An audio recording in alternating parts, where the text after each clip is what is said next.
Hii hapa ni Chemba, mimi ni Anderson Dickson. Time yako ndio hii hapa kuweza kupata zile info zote ambazo unastahili kuzipata kutoka kwangu kuja kwako. Of course wakati wetu ndio hapa sisi kuweza kupata elimu ya kutosha kuhusiana na masuala mbalimbali ya mahusiano. Cha kufanya wewe ni kutokwenda sehemu yote, kana nasi ili uweze kuenjoy more info.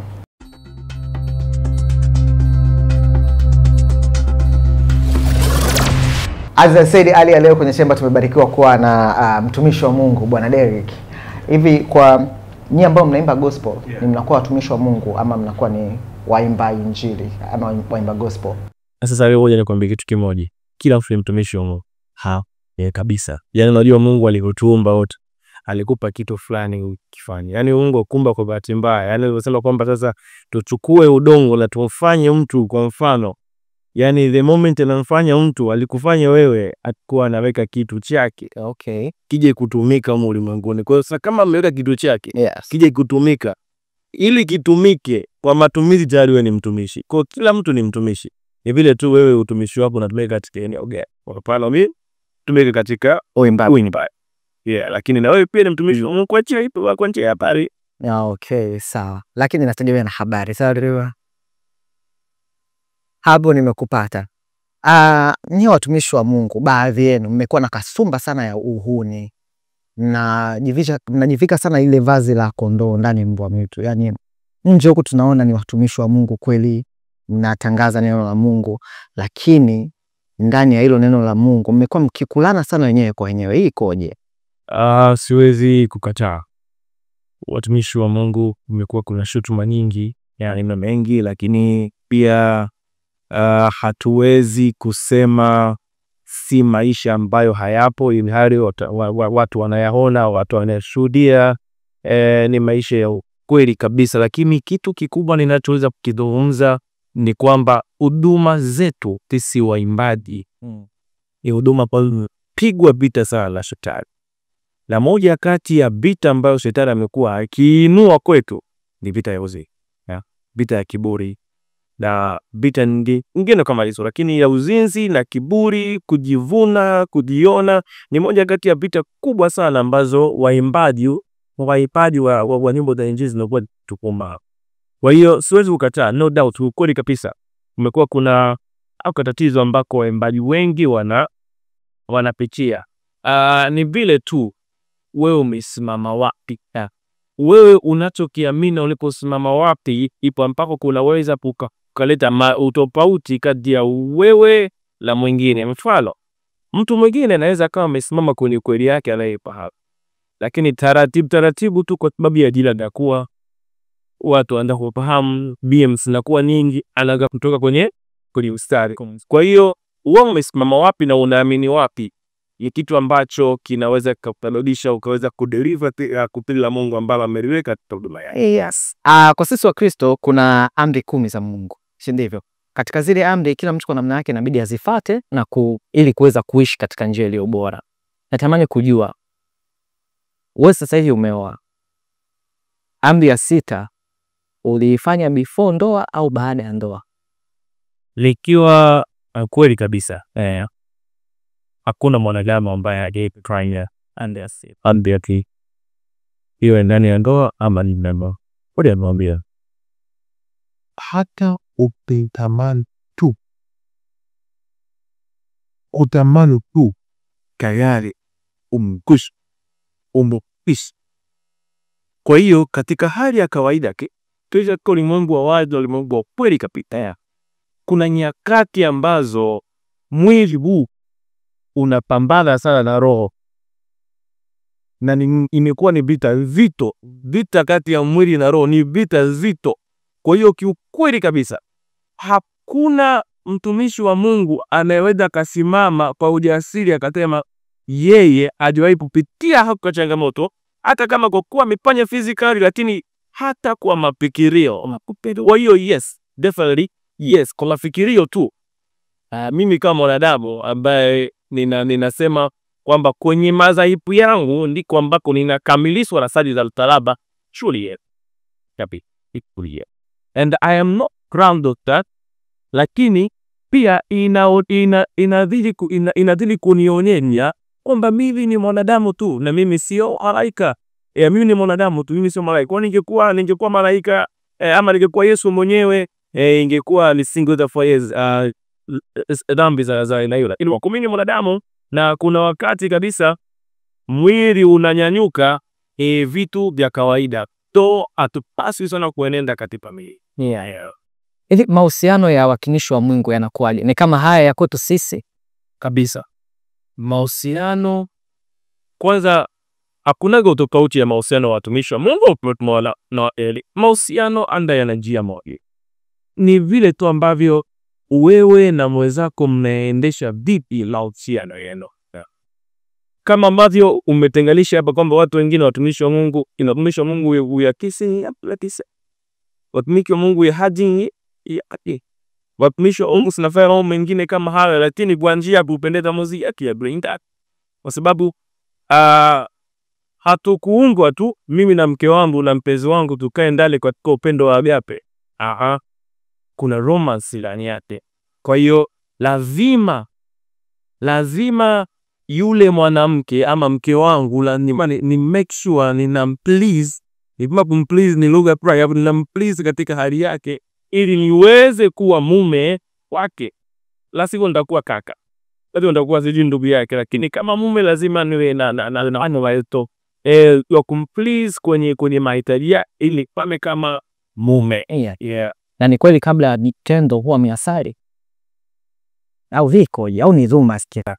Ni dhuma. Kawaida na kwa kile kwa dibidole ni wakne. Lakini kiukweli kabisa maisha yetu pisi yanapata kuwa maisha ibada ya that is all. Yes. Na kama pusari unajua Biblia imealega hivi kwamba tunapaswa kuomba bila kukoma. Yani kuomba bila kukoma. Kuomba bila kukoma, Biblia ilikuwa inazungumza, ilikuwa inamaanisha consistency, ilikuwa inamaanisha kwamba kila wakati, yani sasa hivi naomba, baada ya dakika moja naomba, baada ya muda naomba, na tunafanya mambo mengine, lakini ile consistency ya kwamba tuwe watu wa maombi hiyo Biblia inatupa. Kwa hiyo maisha ya watu wale mahusiano hata kama itwa ni Christian couple, hii mahusiano usingi ni ule tu maisha ya maombi, maisha ya kuomba. Kwa hiyo haina maana kwamba sasa tunaenda kufanya tendo plani hasa hilo alikaneleza mnajikabidhi mbele za Mungu kwa maisha yenu ni ibada, mnakuwa ni watu wa ibada. Kwa hiyo mnaweza mkaendelea tu kwa sababu mnakosa hali mshabarikiwa ya okay. Ni vitu gani vya kuzingatia kwa mtumishi wa Mungu finda anapotaka kuanzisha mahusiano? Kwanza lazima ufahamu maisha yapo yana very good. Yani midi maisha yao kama mtumishi netu ni yana plan. And yakin napoenda kumtafuta bisi ni lazima nifahamu naye huyo biki maisha yake yana kusudi plan. Nisije kuwa mimi ndio chanzo cha nikawa chanzo cha kufanya kusudi la maisha la huyo binti kutotimia, ama nikamkaribisha mtu ambaye kwenye maisha yangu akapandisha kusudi la Mungu lititimie. Kwa hiyo moja kati ya vitu vya uso ni kuangalia, je, mimi na huyu mtu kulingana na haya maono nilionayo, kulingana na hii kutumi nilionalo, anaweza akaisalia anda tu maisha ya ndoa, maisha mahusiano saidia na baba mikusaidia. Sababu at the end of the day, unajua sisi wa Kristo tunaamini kuna Mungu, kuna kumuona Yesu.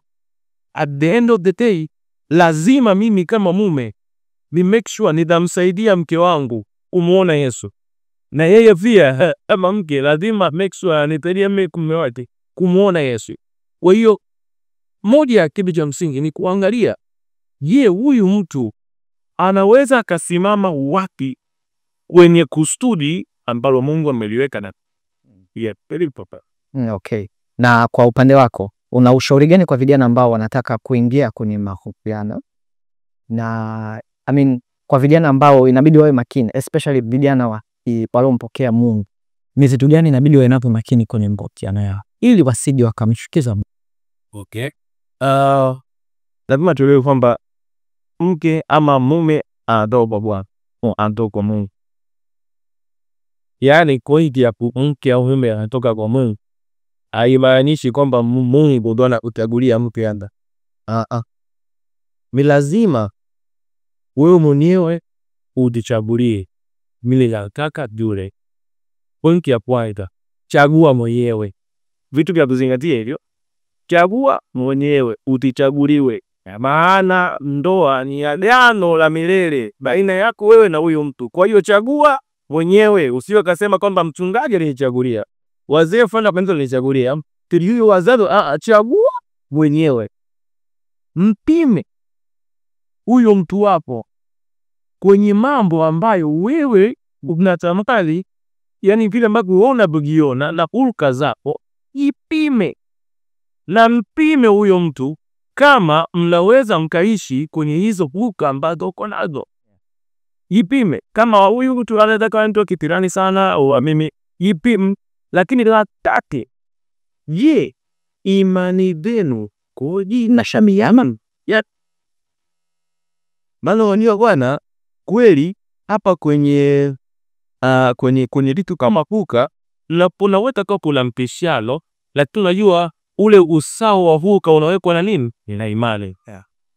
Sasa kwa bwana mimi mwanangu bana na hasira plan bala. Lakini ukikaa chini ukileta mspio zaidi, anakuambia na mambo mengine mazuri pia kuhusu mume wake ambayo unaona kabisa sababu tu ya mwenendo sawa wa imani ndio unatabisha kuweka huo mzani sawa. Kwa hiyo ipime kwenye hilo eneo, lakini pia imani zenu na zinaenda pamoja. Ni vitu ambavyo vinaweza vikasaidia sana kuhakikisha kwamba unampaka mtu ambaye hafurahia. Kuna changamoto moja ambayo baadhi ya wanaume wamekuwa kilalamika ya kwamba wanawake wengi ambao wameokoka ama watu ambao wanamtumikia Mungu wanakuwa na muda mwingi sana kutumia kanisani. Watamaliza kikao, wataingia kufanya mavezi ya kwaya. Yaani umekuwa na ratiba ngumu sana ambayo inampelekea muda na mume wake kikosa. Kwa sababu tunaamini siku zote tunafanya kazi Jumatatu mpaka Jumamosi, Jumapili siku ya kupumzika na familia, kenda ibadani wahi kurudi, lakini ibada zinakuwa ndefu mpaka saa 10, bado ataingia kwenye kikao mpaka rudi nyumbani saa 12. So kumekuwa na hizo changamoto. Natamani uongee na hawa kina dada ama kina mama ambao wako katika ndoa za namna hiyo, na kwamba muda mwingi wanaokinia kanisani kuliko kwenye ndoa yao. Paya ilo alipedi la kai. Lina labda nakumbusha hiyo hapo. Ilo alipodi la ndoa ikope. Na ndoa ikope la ika na uchelewe pania diyote katal. Tama otomati iwe mtu ga tela. Ilo alidudi la hii. Ndoa ilatulia la muda na mume wako ambaye uko naye. Kwa hiyo ukiweza kuelewa hilo, itakusaidia sana kwa sababu ya huo uelewa, itakusaidia sana kupangilia vitu na kufanya vitu kwa wakati. Biblia inatuambia kila jambo lina wakati wake na majira yake. Sasa ukishindwa tu kujua kwamba haya masaa 24 yangu katika lisali moja kuna jambo hili kwa ajili ya jambo hili, wakati huu kwa sababu ya kitu fulani, wakati kwa sababu, ukishindwa kuelewa hilo, ndio utaanza kujikuta unafanya mambo ambayo yanaweza kujikuta yanamuumiza partner wako. Kwa hiyo elewa hilo kwamba ndoa haitunzwi na kanisa, wala mchungaji huyo hatunzi hiyo ndoa. Wala mchungaji huyo hatunzi hiyo ndoa. Kwa hiyo hakikisha unapangilia vizuri ratiba zako. Namna, ngoja nikwambie kitu, mimi ni mwanaume na nimeoa. Moja kati ya kitu kizuri ninachokipenda ni kupata muda mwingi na mke wangu. Yaani kupata muda mwingi na mke wangu huwa nafurahi sana. Na nimegundua ni siri ya wababa wengi tuko hivyo, ambao wababa wengi ambao tunaona ndoa zetu ziko poa. Tuna enjoy kupata muda mwingi sana na wake zetu. Kwa hiyo hizi habari ambazo sometimes mimi ni mtumishi wa Mungu, lakini naambia ukweli kabisa, yani hizi habari ambazo sometimes unakuta mama anashinda, na sio tu mama, hata wewe baba ambaye unashinda kanisani, alafu unashindwa kupata muda mzuri na mke wako, is not fair. Na sio jambo zuri. Alafu nikwambie tu kweli, sio jambo hata lenye utukufu wala nini. Sio jambo lenye utukufu. Yaani kwamba ukispend time huko kanisani, yani ndio muda wote na nini, hapana. Kanisa lina watumishi ambao wanafanya kazi full time. Hebu tuwapeni muda wao watu. Tuwapeni wao, kwa sababu mimi naweza nikawa nimeoa mwanamke ambaye anatumika full time kanisani, iko kwenye department fulani kanisani. Ni kitu ambacho kinaeleweka. Lakini unakuta wewe ni mshirika tu ambaye hauko kwenye department fulani, alafu unashindwa kupangilia vitu vyao kama hivyo, and it's not fair. Na hii kasumba ya baadhi ya kina mama kuwaheshimu na kuogopa zaidi watumishi wao wa kiroho kuliko waume zao. Hiyo unaizungumziaje? Wengi wamekuwa na hilo changamoto. Hiyo changamoto imekuwa ikiwakumba wanawake wengi sana. Lakini unajua Biblia, mimi napenda kurifana Biblia. Biblia inatuambia kwamba watu wangu wanaangamia kwa kukosa maarifa. Sasa kwa kukosa maarifa sio tu wanaangamia, wao wanaangamiza na ndoa zao. Kwa hiyo lazima tuje kwenye place ambayo tutakuwa na full understanding ya kuelewa kwanza kusudi la kwa nini uko katika hiyo ndoa. Kusudi kwa nini huyu ni baba. Na kujua majukumu ya baba. Mimi ngoja nikwambie kitu moja. Ndoa nyingi ambazo zimekosa a good mentorship zimekuwa na hiyo changamoto. Ndoa nyingi ambazo zimekosa, tunasema kuna masomo fulani waga tunayapataga kwenye kipindi cha ndoa ambayo pia yanatusaidia kuona nafasi ya baba, kuona nafasi ya mume katika familia. Kwa hiyo wengi wamekuwa kiakosa hayo masomo. Na wengi wamekuwa wakikosa hiyo understanding na kuona nafasi ya mume, kitu ambacho kinaanza kuleta mtazamo tofauti sasa na kuwaona viongozi wao wa dini ni bora kuliko wanaume wao. Sio kitu kizuri.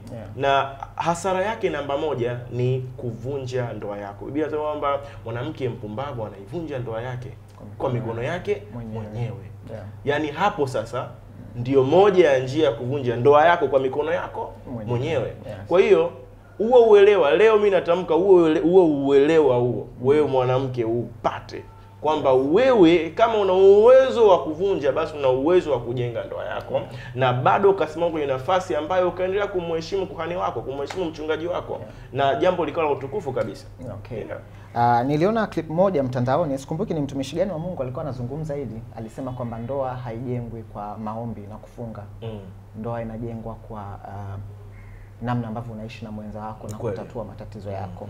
Natamani hii, na kwa upande wako kama unakubaliana na hii kauli, ujaribu kutupa elimu kidogo kwenye hili. Ni kweli jamani. Yaani wala sio uongo. Ndoa haijengwi kwa maombi na kufunga peke yake. Unajua, one thing I love about our God is Mungu alitupa roho. Lakini ni Mungu huyo alitupa akili. Yaani unajua mimi nasema gani, Mungu sio mpumbavu. Angekwamba kutupa tu roho na moyo. Lakini Mungu aliona kuna roho, moyo, lakini bado akatupa akili. Kwa sababu anajua kabisa kuna mambo bila akili hayaendi. Na ndio huyo Mungu akaja akasema kwamba hata sisi, yani sisi akina baba, namna kuishi na akina mama tuishi nao kwa akili kabisa. Sasa akili ina nafasi yake ambayo ndiyo utekelezaji ama mchakato wa kufikiria mambo. Sasa kwenye akili kukiwa kuna changamoto, ndiyo shida inapoanzia. Ni kweli kabisa, leo watu wengi mambo yetu tunayaongoza kiroho na si kiakili. Sina maana, ngoja nikwambie kitu kimoja, kila jambo unaloliona linaanzia katika ulimwengu wa roho. Naomba tupatane vizuri hapa. Kila jambo unaloliona kuna somewhere huko katika ulimwengu wa roho limeanza. Sasa linapokuja kwako, kuna swala la Roho Mtakatifu, ambaye Roho Mtakatifu alivyokuwa mwaminifu anakupa sasa mafunuo ya akili ya nini cha kufanya. Kwa hiyo hebu tukae vizuri hapo kwanza, Roho Mtakatifu hapo kwanza. Alafu yeye akupe akili ya kuweza kuenenda ama kuweza kuishi katika hiyo ndoa. Kwa sababu jamani, maombi peke yake hayatoshi. Hamwezi mkakaa ndani mkasema mnategemea maombi, hamwezi kula maombi anda. Watoto hawezi kwenda shule kwa maombi anda. Hamwezi mkasema mnajenga kwa maombi. Hakuna huo muujiza, hakuna huo muujiza, kwa sababu hata Biblia inasema wasiyefanya kazi na asi. Kumbe kuna kazi fulani ya kufanya ambayo pia itatuchukua tu muda tofauti na maombi. Kwa hiyo maombi yana nafasi yake. Very true. Very right. Tuishi kwenye maombi, lakini bado akili ina nafasi yake. Nimeipenda hiyo ya kusema kwamba maombi hayatoshi peke yake, lazima kuwe kina kitu cha kuchochea hayo maombi. Kabisa. Haiwezi kawa tu hivi. Haiwezi kuwa hivi tu. Okay. Yes. Na tamani uzungumze na vijana wa sasa ambao wao wanaamini kuishi kwenye maisha ya utakatifu ni kama kitu fulani hivi. Yes. Sio, umeelewa? Natamani uongee nao, uwaambie kwamba hata kwenye utakatifu unaweza ukaslay, unaweza ukapendeza, ukapaka perfume nzuri. Kabisa. Unajua tumekuwa tuna kasumba fulani hivi ambayo imeendelea kutukumba kwamba ukionekana umeokoka basi wewe ni mshamba. Yaani ukionekana umeokoka, yani kuna namna gani tunasema kudrip, yani wewe drip wewe uwezi. Yani wewe ukafanya, yani wewe ukutana na Jackson hapa akaanza kuuliza mambo ya kudrip, which is very wrong. Ngoja nikwambie kitu kimoja sasa. Umeona hivi vyote ambavyo vinaonekana ulimwenguni huko vizuri vya kupendeza, hivyo vyote vilianzia kwa Baba. Vyote vilianzia kwa Yesu. Vyote vinatoka kwenye ufalme. Sawa Mungu wetu ni Mungu anayependa vitu vya ubora. Mungu wetu anapenda vitu vya ubora. Yaani linapokuja swala la quality things, God loves quality things.